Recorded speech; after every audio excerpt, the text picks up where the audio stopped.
Bueno, ya llega Revista de Prensa con Marta Moya. Marta, última de la semana ya, bienvenida. Gracias, Rodrigo, buenos días. Buenos días a ti también. Vamos a empezar este repaso de nuestra revista de prensa con un artículo del periódico estadounidense New York Times que hace una comparación entre estas acusaciones hacia Donald Trump y hacia también el ex primer ministro británico Boris Johnson. ¿Qué nos cuenta el Times? Pues Rodrigo, buenos días a todos los televidentes, a la gente que nos escucha en Spotify también, que siempre me dicen que recuerde este saludo para la gente que nos oye por allí.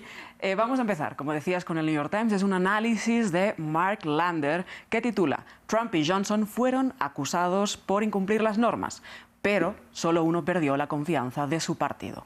Ambos están en el centro de las polémicas en sus respectivos países en estos días y hay paralelismos entre el expremier británico y el expresidente estadounidense. Recordemos que Boris Johnson fue acusado de mentir deliberadamente al Parlamento por el escándalo del Partygate, que eran estas fiestas ilegales que se celebraron durante el confinamiento en la pandemia, y Donald Trump es acusado de retener deliberadamente documentos clasificados y además de manipular registros comerciales.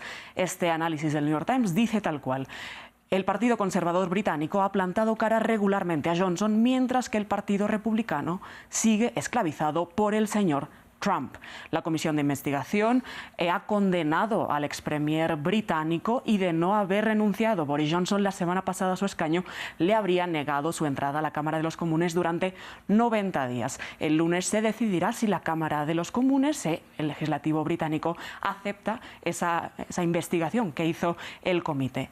En Estados Unidos ha habido voces del Partido Republicano contrarias a Donald Trump, sobre todo quizá la decisión que más afecta al Partido Republicano, que es que Trump no reconoció los resultados en 2020, sin embargo, sigue gozando de una casi inmunidad absoluta en las filas del partido y sigue siendo el candidato mejor postulado para ganar la nominación. Hay similitudes entre ambos casos. Trump dijo ser víctima de una caza de brujas y Johnson también hizo acusaciones graves respecto de la investigación en su contra. Textualmente también, este artículo del New York Times dice: el lenguaje de Johnson era propio de Trump, aunque con acento inglés. Decimos que Johnson declaró que esa investigación era tal cual una basura, un desvarío y una sarta de sandeces. Citado por el New York Times, un estratega político estadounidense que se llama Franz Lanz dice: Trump ha influido el lenguaje de otros líderes mundiales condenando al mensajero, como ya lo hizo Bolsonaro en Brasil o Benjamin Netanyahu en Israel. Bueno, es bastante común últimamente eso de condenar al mensajero, pero me parece bastante interesante las palabras que utiliza el New York Times de que Trump tiene esclavizado al Partido Republicano. Muy fuertes palabras, veremos también. Sobre todo a las puertas de la campaña, ¿no? Desde luego, y a ver qué sucede con ese juicio que todavía tiene el expresidente.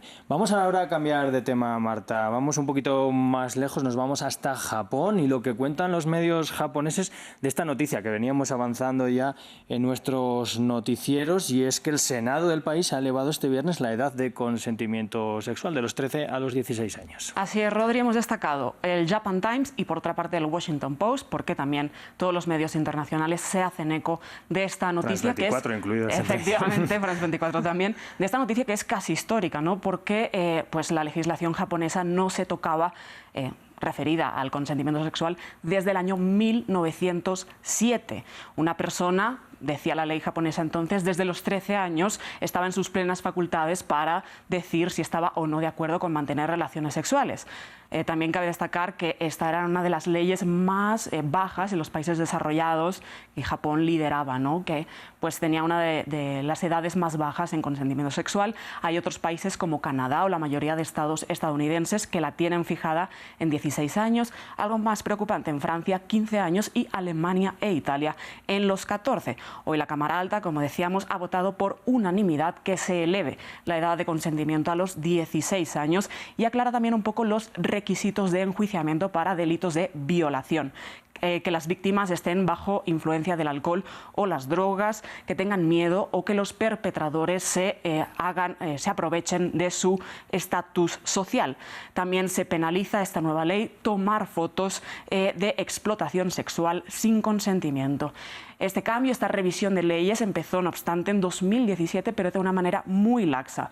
Después, en 2019, hubo unas protestas bastante sonadas en el país que se llamaron las manifestaciones de las flores, para denunciar esas absoluciones contra abusadores sexuales. Un caso muy paradigmático fue el de un padre que violó a su hija, que tenía 14 años, y que fue absuelto, fue declarado no culpable, aunque luego la Fiscalía revisó el caso, apeló y el señor este fue condenado a 10 años de prisión.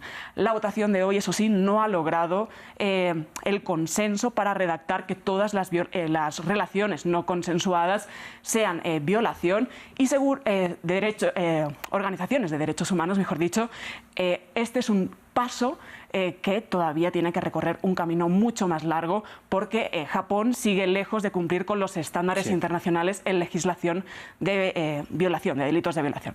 Claro, Marta, y es que muchas veces hablamos de Japón como una de las democracias más avanzadas del mundo, pero en algunos temas como este llevaban bastante retraso, desde luego.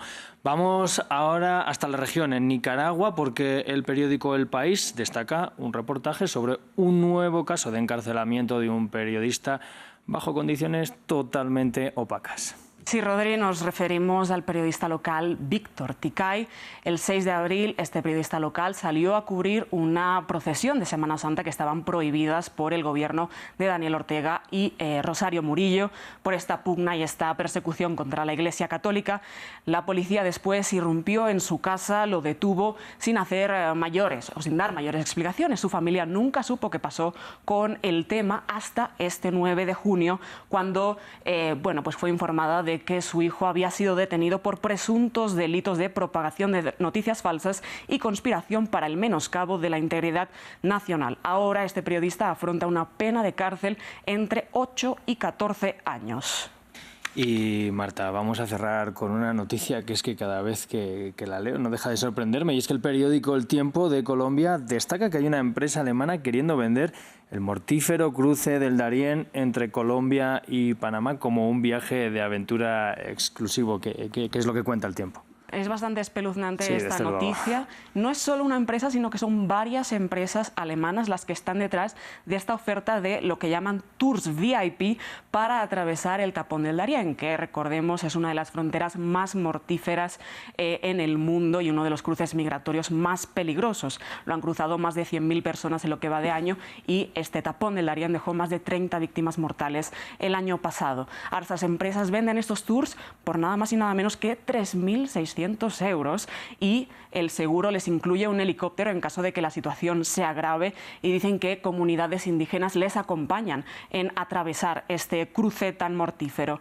Hay varios youtubers alemanes que ya han patrocinado estos contenidos en YouTube y en redes sociales y bueno, lo que dice El Tiempo es que esto es una de las emergencias humanitarias más graves que atraviesa el planeta en la actualidad y que empresas alemanas estén aprovechando es una absoluta vergüenza. Y los escrúpulos, Marta, no los compra el dinero. Muchas gracias por esta revista de prensa. Buen fin de semana. Gracias, Rodri.